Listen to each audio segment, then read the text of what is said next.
우리 하나님 말씀 요한복음 19장에 있는 말씀을 같이 보겠습니다.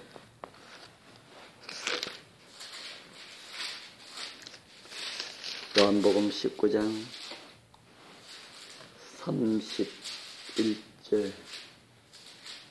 31절에서 우리 37절까지 우리 같이 읽겠습니다. 이날은 시작.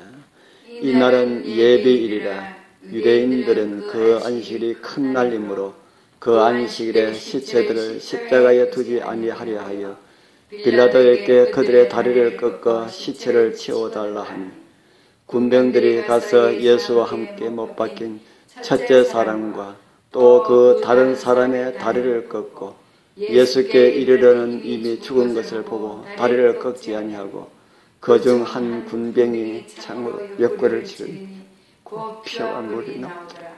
이를 본 자가 증거하였으니 그 증거가 참이라. 제가 자기 말하는 것이 참인 줄 알고 너희로 믿게 하려 함이라. 그 일이 이룬 것은 그 뼈가 하나도 꺾이지 아니하리라 한 성경을 응하게 하려 함이라. 또 다른 성경에 저희가 그 찌른 자를 보리라 하였느니라. 아멘.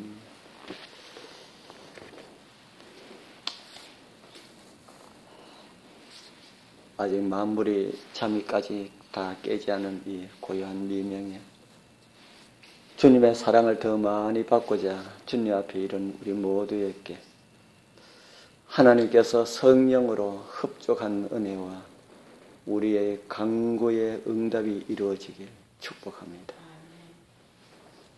예수께서 잡히시던 그날 밤 그렇게 큰 소리치던 제자들이 다 도망갔을 때에 한 제자가 그분을 보고 있었습니다.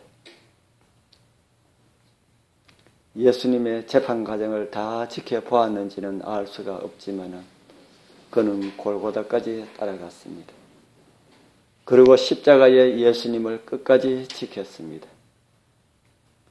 이 제자는 예수님이 처음 재판을 받던 그 저녁에 대제사장의 집 마당으로 따라가는 그런 담대함을 보이기도 했습니다.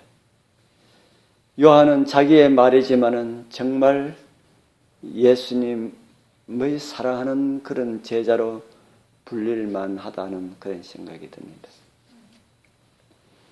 이스라엘 권력자들에게 자신이 예수님의 최측근으로 그렇게 잘 알려져 있는데도 그는 로마 군병을 두려워하지 아니하고 용기 있게 예수님을 따라갔습니다.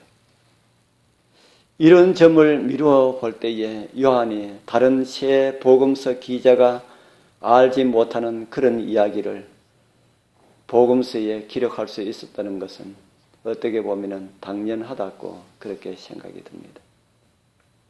요한복음에만 소개된 첫 번째 사건은 죄수들의 다리를 꺾었다 하는 그런 일입니다. 로마인들은 죄수들을 십자가에서 여러 날 동안 매달아 두었다가 죽고 나면은 그 시체를 짐승의 먹이로 내던졌다고 그렇게 역사가들은 그렇게 기록을 하고 있습니다. 그런데 그와 반면에 유대인들의 관습은 훨씬 더 자비로운 것 같습니다. 신명기 21장 22절과 23절에 보면은 사람이 만일 죽을 죄를 범함으로 내가 그를 죽여 십자가에 나무에 달거든 그 시체를 나무 위에 밤새도록 두지 말고 그날에 장사하라. 그렇게 말씀을 하고 있습니다. 그래서 유대인들은 예수님의 십자가를 치워달라고 하는 그런 요청을 한 것이죠. 그 요청을 한 그 일에는 또 다른 이유도 있었습니다. 왜냐하면 예수님께서 십자가에 달리신 그날은 바로 제7일 안식일과 6월절의 안식일이 겹치는 큰 안식이었기 때문이다 하는 겁니다. 아직 죽지 않고 살아있는 죄수를 해치우는 잔인한 방법은 그들이 죽을 때까지 사지를 방망이로 내려쳐서 죽인다. 그렇게 말을 하고 있습니다.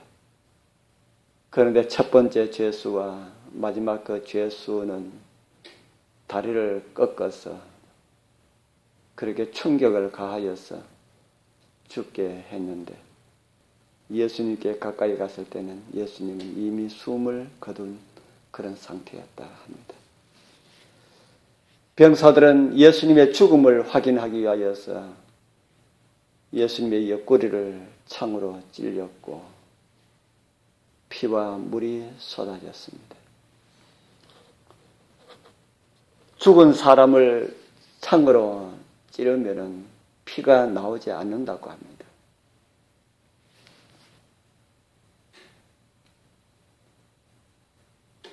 그런데 어떻게 예수님을 찔렀을 때에 예수님의 옆구리에서 피와 물이 흘러나왔을까? 죽은 사람을 칼로 살을 베어도 피가 나오지 않는다고 의학자들은 그렇게 말을 합니다. 그런데 예수님에게는 피와 물이 흘렀다. 심장이 파열되었을 때만 일어나는 그런 현상이라고 합니다. 심장이 파열되었을 경우에는 심장에 있는 그 피와 심장을 에워싸고 있는 그 심낭에 물이 섞이게 된다 합니다. 그래서 로마 병사의 창끝이 주님의 옆구리를 찌르면서 그 심낭 그 물주머니를 건드렸을 때에 그곳에 모여있던 피와 물이 함께 흘러나왔다 합니다. 예수님이 그렇게 빨리 돌아가신 것이 바로 다른 사람은 죽지 않았는데 예수님께서 빨리 돌아가신 그 이유가 바로 그 때문이었다 하는 것입니다. 십자가는 사람을 그렇게 빨리 죽게 할 수가 있는 것이 아니라 합니다. 주님께서 십자가에 달려있었지만은 십자가의 못에 의하여서 죽으신 것이 아니라는 것이 판명되는 그런 순간이었습니다. 그분이 죽으신 것은 겟세마네 동산에서 아버지의 원대로 하옵소서라는 극심한 고뇌 속에서 세상 죄를 짊어지시는 그 엄청난 죄의 무게에 의하여서 심장이 파열되어서 돌아가신 것이다 하는 것입니다. 신체의 어떤 부상으로 죽으신 것이 아니라는 것이죠. 십자가의 그 못에 의하여서 죽으신 것이 아니라 세상 죄를 지고 그 무게를 감당할 수가 없어서 심장이 터져서 죽으셨음이 창끝에 의하여서 입증된 것이다 하는 것입니다. 그렇게 하지 않아도 되었는데 무엇이 주님을 십자가로 내몰았을까? 손에 떨리는 잔을 평겨칠 수도 있었는데 그것을 거절할 수도 있었는데 어떤 세력이 그를 그렇게 할 수 없도록 그렇게 하였을까? 바로 죽음보다 강한 우리를 향한 사랑이었다 하는 것입니다. 예수님께서는 그 일을 위하여서 하나님께서 사람 되어 아들 되어 오셨고 죄가 어떤 것인지 너무도 잘 아시는 그 아들의 떨리는 그 잔을 마심으로 그분의 심장은 터지고 말았습니다. 그리고 섞인 피와 물을 담고 있는 심낭 주머니 속에 있는 그 마지막 한 방울의 피도 로마 병사의 창끝에 의하여서 다 쏟아지게 된 것입니다. 이렇게 우리를 사랑할 수밖에 없었던 그 주님의 그 사랑을 생각하면 우리는 한순간도 예수님을 떠날 수가 없습니다. 주님 오시는 그날까지 이 주님의 사랑의 모습이 우리의 마음에서 떠나지 않길 소원합니다. 우리도 주님 뵙는 그날까지 주님의 그 사랑을 나누면서 살아가게 되길 축복합니다. 우리 주님의 사랑을 생각하면서 우리 불렀던 138장 찬 우리 다시 부르고 기도하고 돌아가겠습니다. 그때 그 무리들이 예수님 못 박았네. 녹슨 세계의 그 못으로 망치 소리 내 맘을 울리면서 들렸네. 그 피로 내 죄 씻었네. 주여 저들의 죄를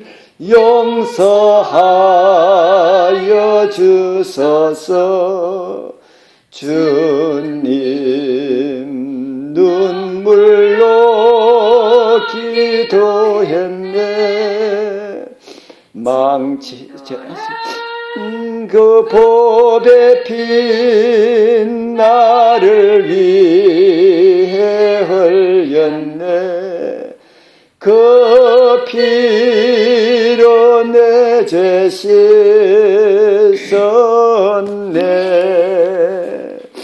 비웃는 그 무리들 주의 옷을 벗긴 후 주님 옆구리를 찔렀네. 귀중한 그 보배 피 나를 위해 흘렸네. 그 피로 내 죄 씻었네.